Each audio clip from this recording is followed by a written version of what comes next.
tuzika walala. So even after campaigns, this is going to stay, but it's going to stay for you.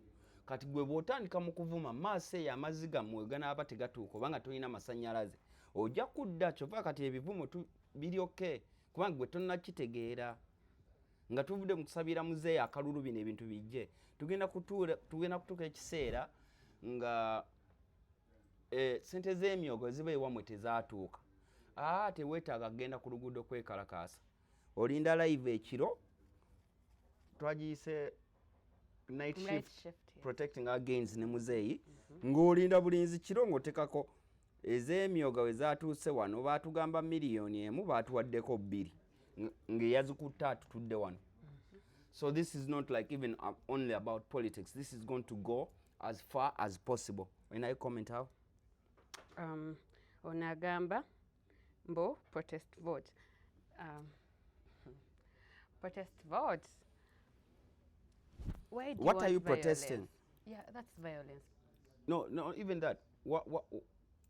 Why are you protesting? You know, there's telling you to protest vote, then there's telling you why I'm protesting. For instance, ngachi nagambia earlier, sinza kusanga muntu ne muvuma abruptly. Sure. Abaina okubanga ina kyankoze. It brings me to this comment. Tell us the gains you're protecting instead of peace, yet people are being tortured every day. Minus the torture. We're not here to panel beat and be all chocolate and all that. But minus the torture, you're seated in your home at 1:35, at midnight 35, with internet, with your phone, without robbers breaking into your house.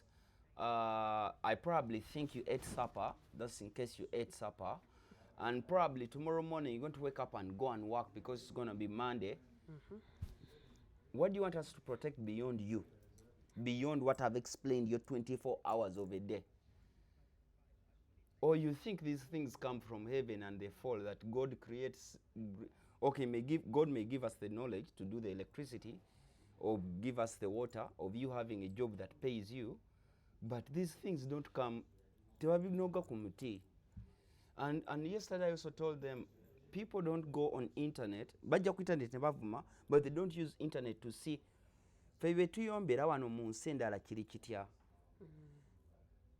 Get time. Ngabo mvumyo wano wo type in ekigambo ekyo typing amu the worst countries in Africa olabe tuli mu level ki. We should do research. Okay, Kat, thanks for standing by the truth.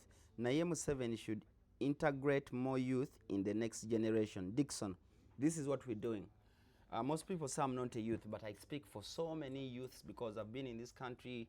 I've gone through most of the things you're going through, or I'm going through the things you're going through. Now, integrating the youth, all of you have phones right now. This is the first ever integration of abavubuka tweyogerere because sisubira mbu taata wange sula lwanga ku myaka gya 5 mu 5 ali ku TikTok kati era bavubuka fa abali ku essaawa zino. So kino kitandise okitegera, this is like the recap, this is the beginning of it. Ono agambye bamwita Semwanga Fred bugende omire eddagala for twesonyiwe. Come on. Kasuku usually says nti musomesa abaana. Omuntu oyagenda mu ssomero n'asoma, you can't get time to type such a thing. Nga tuli ku protecting the gains ate goze mu ddagala. And beyond that, Bambi, give me that camera close up. Bambi ddagala yange ndimira. Pozi ng'obadde oyagala kunyambako kunzijukiza naye nina mikwano gyange ndimira buli kannaku. Kyova ndi wano singa naggwawo kwa mwandabako nga ngweddewo. Sala nnyo okwogera bintu biri mu ggulu. Nze I don't delete things off my social media. Mbanja nnyo omuntu alabe life yange bwansange wantu amanye eri wansi gye nava. So ndimira ate ndijja mu government hospital, Nsambi hospital. Kati I'm protecting my what? Okay. My health. Brief my gains. Nsigulanga ko ddagala ya sirimu. Era bw'obayo nga wali ali kutunza bwano we tukwagala wano. Oba oliyo nga teri kutuukako omanyi sorry. Mwatekamu I saw it on Twitter cha trending anyawo nga munvuma mbu America yatujjako obuyambi tetukyalina ddagala kabafuuwe kikafuuwe yonna gye muli kabakafuuwe eddagala ya sirimu likyaliwo eryamalire likyaliwo whatever disagreements we had with America donors, tekyajjawo ddagala eryo, tekyajjawo gyeriri, tebakulya wadde ennusu. Okay, nkyali ku page ya Kasuku. Dixon, messages, I will only read one message per person. Wama Gwemutuf, that is Alex. Sad. So you think Museveni is the one making me survive? Never, but he instead affects our prosperity. Now, when you say Museveni is affecting your prosperity, I want you to sit in your room because often you typing, you know. So let's sit and talk, me and you. Yeah. Prosperity yo nga business gyokola yagana abantu okujja okugulako. Prosperity yo gya affecting nze bw'otuula ewaka n'osiba nga weebase yaganya okkeera ogenda okukola. Prosperity yo, let me take to the elite people. Probably you've done your degree and there are no jobs. Like practically the job market right now, I think it's smaller than the people who are going to education. But again, education, I feel like it was also a colonial rule mindset kind of thing. I've met so many people who drive borders and are graduates. I've met people from Moobs, Jambogo, Makerere, and they are border riders. Why? He woke up in the morning and noticed, because these jobs, these buildings in Kampala, you see, Mapera and all that, can't accommodate all of us 40 million people in Uganda. Sure. Don't go to school. The old narrative, that's why I like Mr. Muganga of Victoria University. Don't go to school and think books are going to get you a job. Me, I studied, did everything, but I was on the street hustling, in nightclubs hustling. TV got me off the streets, not me going to TV and the streets. It's vice versa. Nali nsoma naye nga mmanyi ninayo ekintu ekirala kye nsobola okukola ki okukola. Me, I always tell people, practically TV didn't pay me, the streets were paying me, the bars were paying me, the rich people were paying me. To Vemu, I like Museveni's initiative. I think I've even seen President of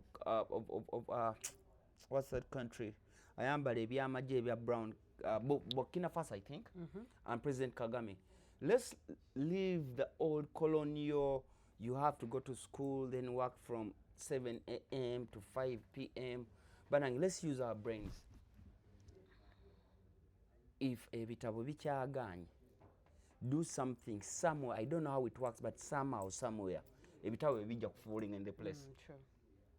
Oyinza okuba mu nkoko eyo ng'asoma lo ne bajja okutwala faamu yo oba lwoya ne bukola. Emirimu gya Uganda, let's be realistic. Tuve n'ebintu byaki. Tuli kusoma bangi compared ku mirimu egiri e Uganda.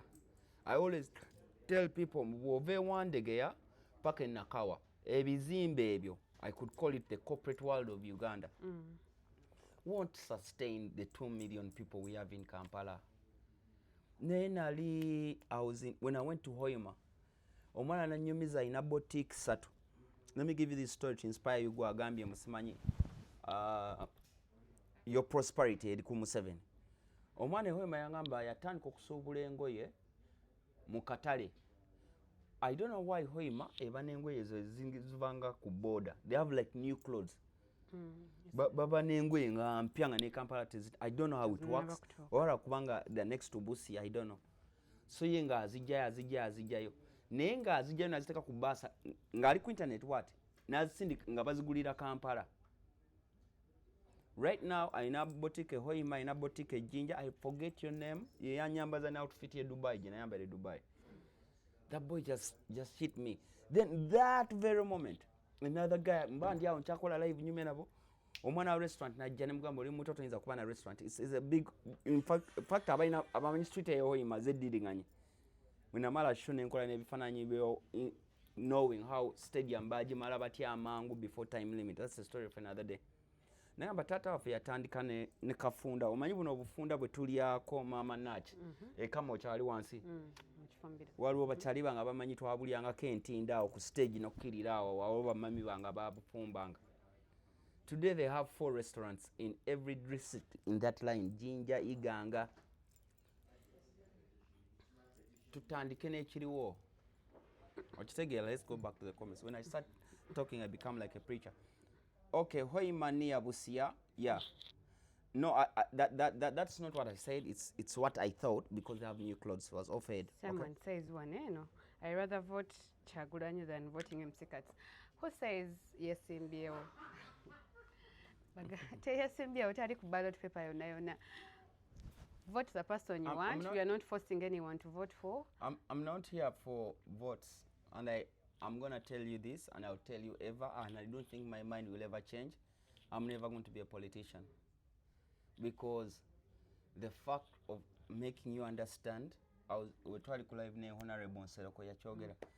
the fact of explaining to people understand is more stressing than you who's understanding. So omugave mukibi omugave webale kunyirira naye nze nsaba bakendeeze ku budde obusoma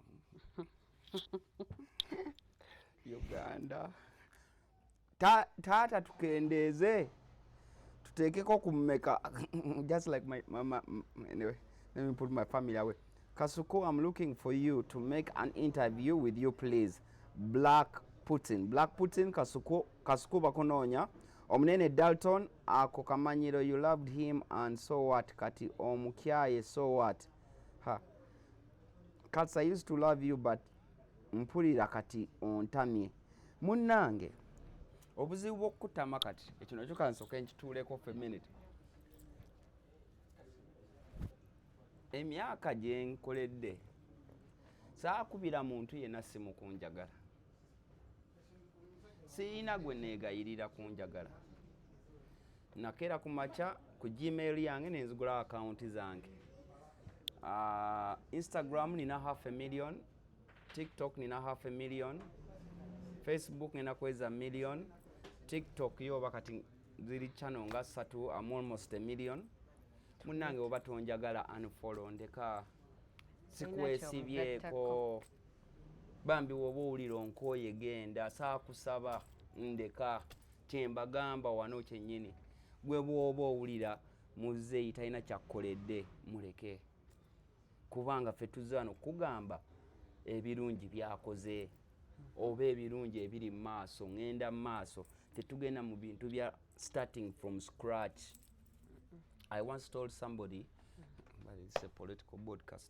I once told somebody, okay, imagine Mzee is off. Do you know we have to drop all organizations in Uganda? It will take us 5 solid years to clean up everything here. Then the other 5 years to recruit the people that we're sure are going to work. This is, to be honest, let me talk to intellectuals right now. Like, you'll have to go to works, drop, health, labor, drop. Not badite bakuwagira. You know that beef, eh? Badite mumpagiro ne yabaleta. It's going to take Uganda another 20 years behind. Mweno Uganda ya muje mwagala empya. Empya katonda n'akikola. It's going to take us 20 years to know the security system, our boundary politics, the wars. There was in Congo, there was in Sudan, our coordination with Rwanda, the international community. Is going to take us people to learn those things another 10 years. So why don't I protect that something that is already moving? You're telling me I'm driving to Mbarara, right? I stop in, my car gets issues in Masaka. Because it's a car. Of course. It can get issues anytime.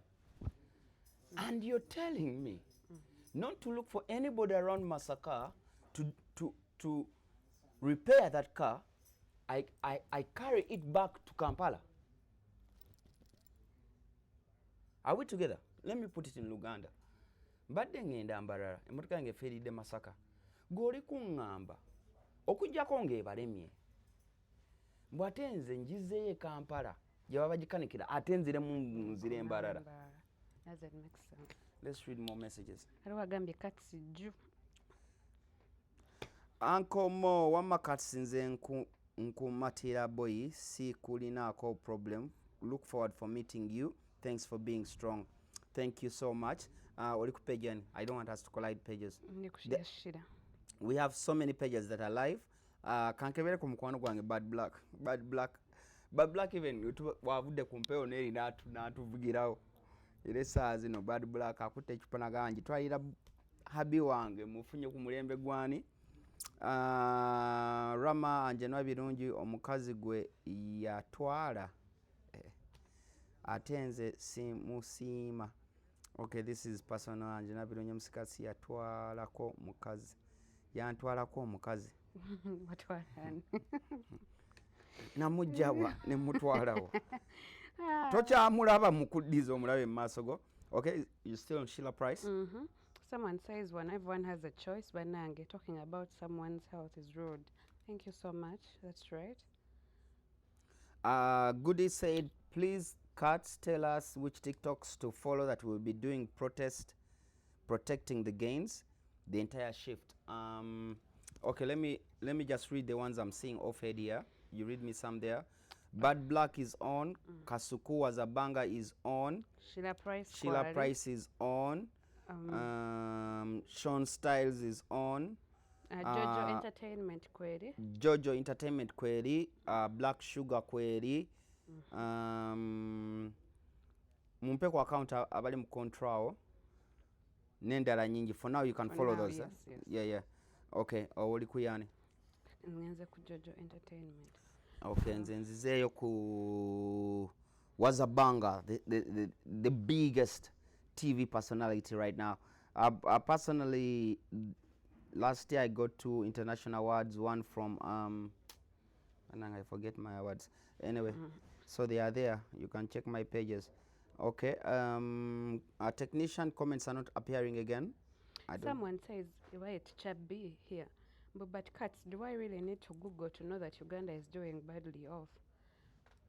You eat, you sleep, Okola, that's if Okola ngo ino mulimu. Why would Uganda be badly off even nanga olia wherever ka? No, the thing is this. Let me be a bit like explanatory. For instance, warrior what typing in do you need to Google? Around your cells and things that be too fun before be around you. Or manage keeping or going is because there's a good you see that overtakes the bad that is happening. We all have problems. The entire world has problems.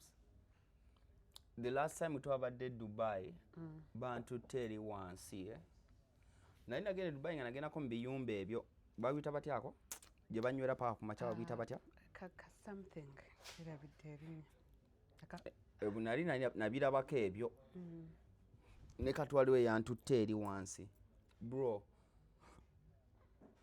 nasanga aba Somalia aba Nigeria aba Congo naye nga bro in fact aba na Uganda abali mbali batunda mmere nga babere Dubai katumutegedde je bantwala bro bw'oba tonatambula ku man Uganda tuyinza gisiima kati gwenyinza okutypinga yonna gy'olye nga wakoma okuvayo bakuzaala oli awo oli mukawempo omwo tavaawo bro ogendako embalala ogendeko ebundi bujjo ogendeko Arua kati ate ekyo kibasibye obwongo obwongo bwali creating something better gw'okitadde mu mutwe mu Uganda mbi wenyini naawe nozuka ku makya nga tulina kyeweekoledde Uganda mbi ngivuddeko mbi bro muganda wange bro tambula kulaba ekyo nkikulekedde. Okay, Museveni azuukuse abeere ku ntebe. Okay, Rammo yagala nnyo Bad Black, comments zo nnyingi banange. I hate war, let us follow the election laws. Opposition twetereeze. Kino nno ekya even hating wars, not you who has typed this. Birungi, it's not only you who hates wars, but tuulanga omuntu ali eyo weebuulirira mu mutima gwo musinga banteekayo oba singa nfuna obuzibu famire yange nkyegenda kuli awo. Titugambye mu bijja kubaawo n'ebisobola okubaawo kubanga no mateeka ne electoral commission yagateekawo.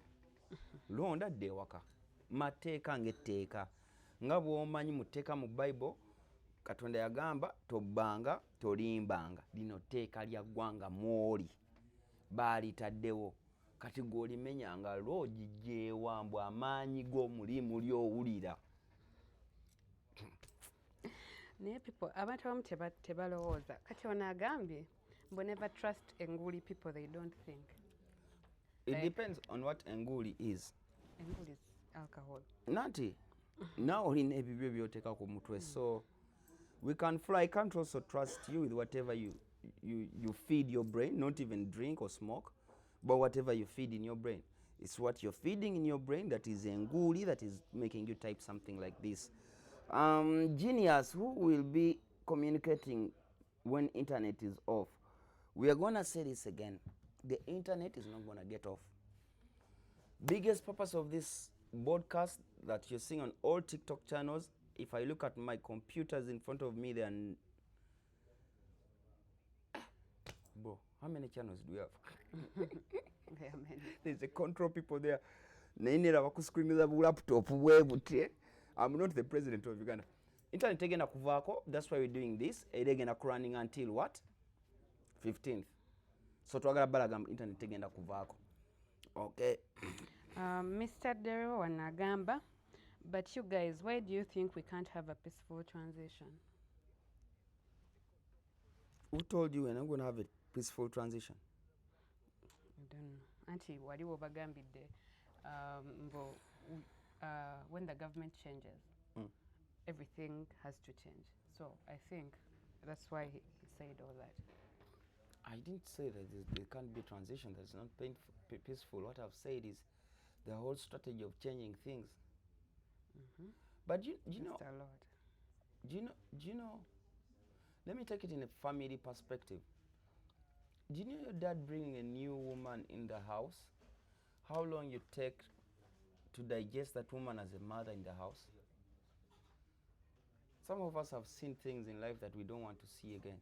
Do you know the transition of, they don't know your best color, they don't know what TV show you watch, they don't know your best teacher, and you have to upgrade for another like growing life of your life? Don't take me there. Let's read more comments. One man sabak Kalulu Kano kagulanyi sentam, aka Adam. Come away, it's up to you. For us, we're here to protect our gains and your gains. So after elections, okay.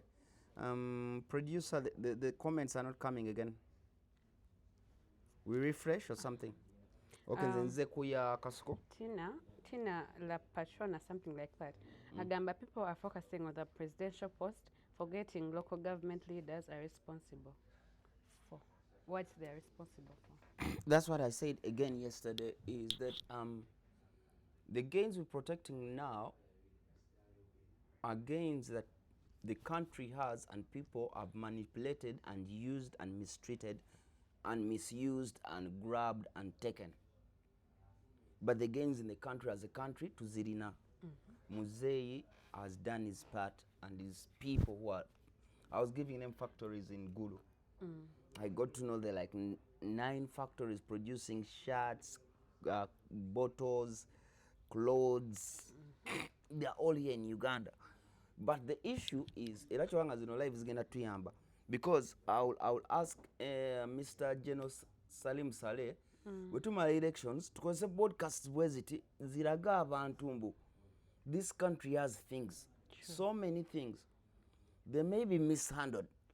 Now, this is where you and me are going to demand for the gains of this country.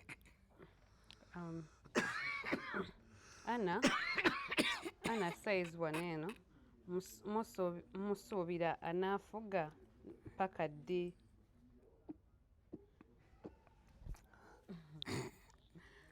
We can't answer everybody. I don't even want answer. Have you what's her name? Anna is a book somewhere, is a name somewhere in the Bible. Anna, anybody in the Bible that ruled or had power, from Solomon to David to, give me names in the Bible, was God given.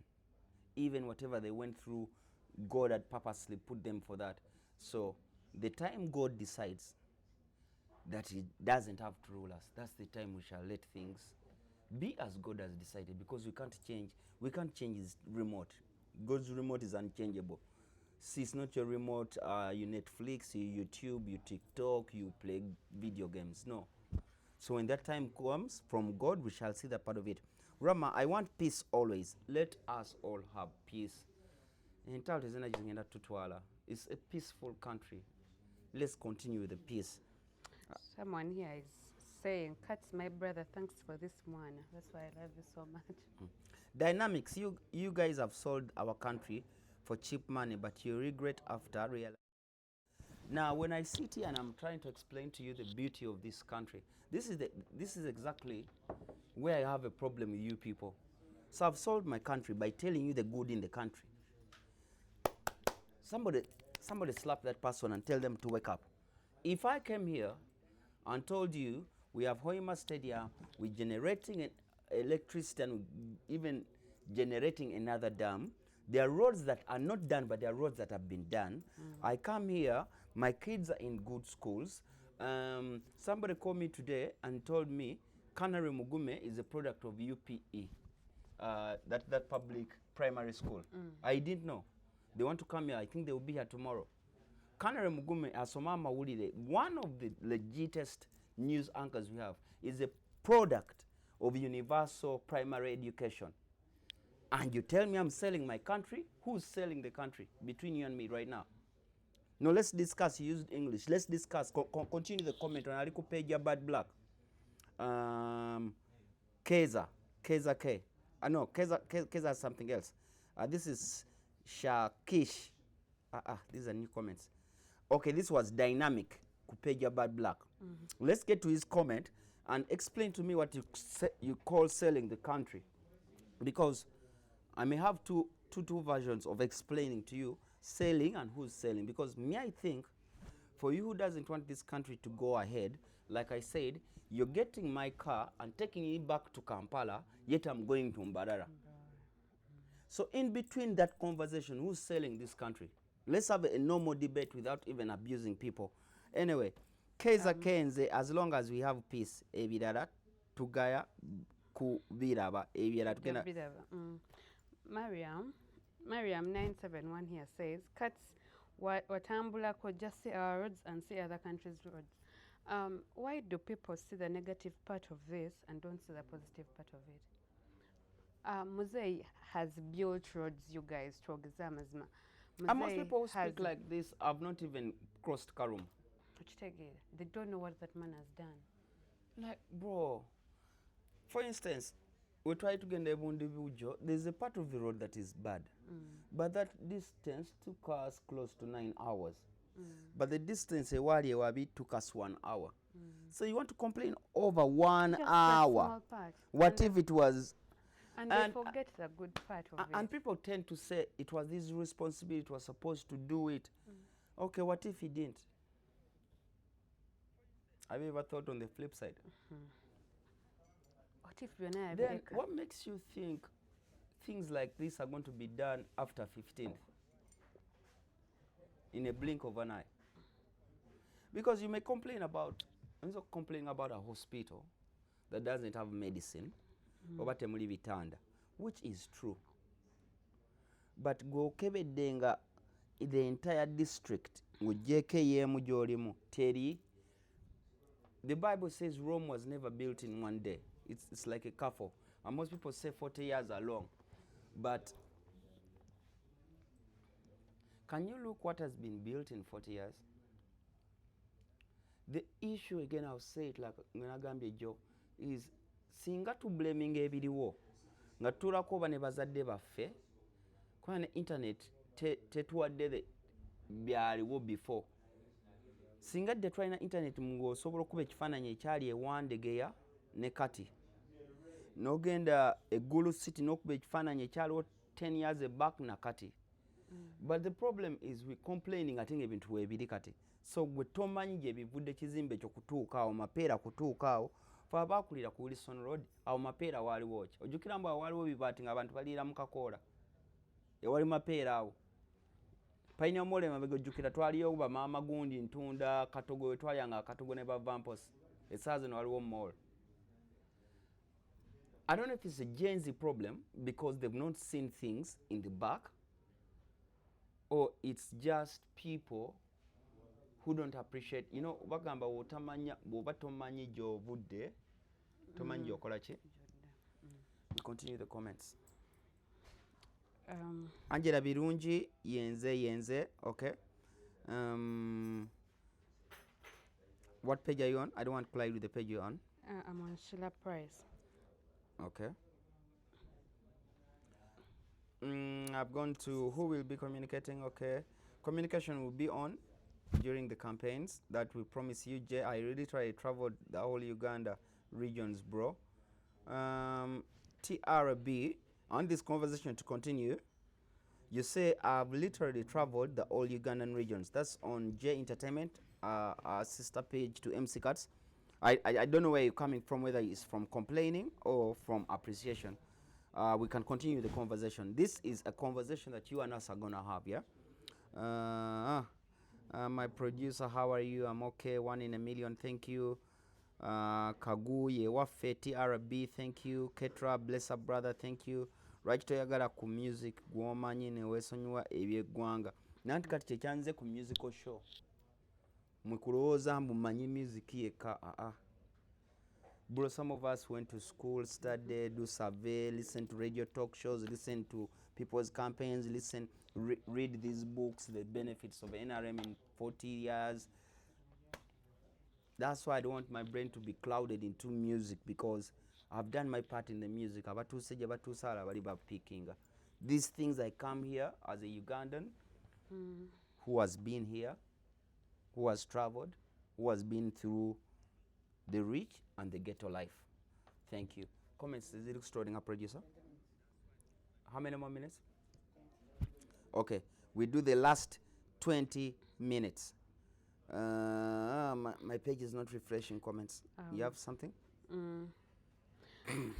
Just people are speaking negatively. Just I love the negative ones.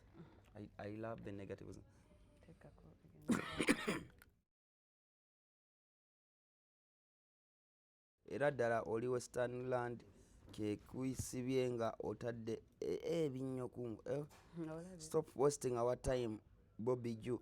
Now, Chris Bobby, we are wasting your time. I could guess, Chris Bobby, we're wasting your time. Did we call you to be on Sheila's Prices page? Did we force you? Did we buy you data? Do we know how your day has been? Please, you can get off internet. Go to another page. I've seen Kabata is live, MC Rich is live. Or watch TV, watch a series. Get Netflix and watch a series. Get some popcorn too, yeah? Get a chill pill. Ewafe district nabe temuli lugudo Rwakorans Narumu Rakai. Now this is what we're talking about. Sharon Namala Fewafe district. Okay, this is Rakai district temuli lugudo Narumu. Kati woba olonda emupinze simanya yemiriddeyo weluba teruliyo si alina olukola naye alina okubidinga ne balukola. So Sharon, Rakai wemba temuli luguudo na lumu. Have I been to Rakai? I don't know. Kati bino singa tubitogerako bro. Kubanga tuwano bonna ab'obuyinza abatulaba essaawa zino mbu we tugamba Rakai teri luguudo. Eyazidi ajja we protect kati ezo gains okitegedde gains at protecting. Ezo gains etwagala ani ali ebyaffe kubanga eno ensi nnamu nga 15 tukaddiza muzeeyi. Bumper the 20 minutes. My dad is 65 and he's always talking against whatever you're saying. The money his family has used. I didn't understand that, Amy Posha. My dad is 65 and he's always talking against whatever you're saying. The money his family has used. I don't know, your dad's family has used or the government has used. Brian says, eat water. Please eat some beef. Yeah. I can do water. You can have some beef with you. Chris Bobby, what has Museveni done for the last 40 years? You even have internet and you're asking what Museveni has done in the last 40 years. Well, the fact that you're on internet is just enough. You even have a smartphone. You don't even have to get into the country or the politics. You don't even have fibers of internet. So for you, that's a discussion for another day. I'm a product of UPE, and surely would it not have been UPE, I wouldn't have gone to school. I wish these comments could stroll on the street. Bianzika 100%. I'm a product of UPE, and surely wouldn't it not have been UPE? I wouldn't have gone to school. He has internet, he's typing, he's speaking English. Kati gogena kunterako olingama ng'omwana yasoma UPE agamba. Kasolo has been there for years. What has he done? Mr. Kasolo, you've been here for years. What have you done? Mimash watusanze ku TikTok. Rema be watusanzewo ku TikTok. Saabagobyeko. Era musigaleeko. Waliwo anvumye omulala. Omanyaganya my country has okay. My country has got resources, but they are being misused. Now Rema Bay, that's it. Your country has resources that has been misused by the people, the family in power. Now, gender. Let's give me a ministry that's practical. Roads and transport ministry. If roads are not done, the money doesn't take it back to Musei because Musei signs the money to be done. So roads and transport has to do that money. That's why we're here. That's why we're here. Because you people no longer have time to watch what's happening in the parliament. Some of us have time to know this bid was allowed, this money was allocated here. Now when you come here, whoever is watching this line in the system will go back and be like, this one comment, they say this road was not done. But the last time I checked, I signed that money. TikTok lives, to protect. And now, what protect our gains is about is being able to weebiri. Kati tuze kulaga nsimbu weebiri 1, 2, buli atwale ekyaffe. Tugenda kujjano. Mugamba kulabisa. Kyatuleese. Producer, how much? 5 comments, okay? Okay. 40 years and you are now bragging internet. Okay, before internet, let's go back. Let's go to mobile phones. Let's go to SIM cards. Let's go to electricity. Let's go to water. Let's go to the fact that you can write English in your living room with internet. I guess by the time you put 40 years and you're bragging about internet, you're educated, you've gone to school before. So these schools were supposed to come from heaven. Or you didn't hear of way back where girls didn't go to school and boys had to go farming. Our producer says our time is up. Protect the gains. Vote Museveni, 15th January. Let's have a peaceful elections. It's one day. Olunaku lumu terukusibya, terukuteesa muso, terukubya tia gasi, terukusuza nga utudde. Oyina akalulu kamu kako. Kawegwe gw'owulira. Neffe tugamba abadde mu nseene emyaka egisukka mu 3 Musei 15 January protecting our gains. Tukwatagane live ekyagenda mu maaso ba minister bagenda kwogera naffe tugenda kuba ffe batuyita night shift protecting our gains with Musei Jew. It was nice